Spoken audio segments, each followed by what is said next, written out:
5 important questions you need to ask when looking out to buy a landed property here in Nigeria. Number one, where is this property located? Now, if you know real estate, you should know that location is very, very important. Number two, what is the title document of this property I want to buy? This will help you in doing your due diligence. Number three, what is the size of the land I want to buy? This will help you become an informed buyer. Number four, what are the prices of landed properties in this location I want to buy from? This will help you track the appreciation rate of the property you want to buy. Number five, the last but not the least, what are the surrounding neighborhoods and developments in this location of the property I want to buy?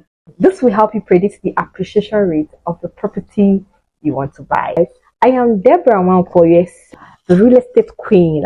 I am passionate about making sure that you become an informed buyer before buying any landed property in Nigeria. Till I come your way next time, of course, I'm going to come your way next time.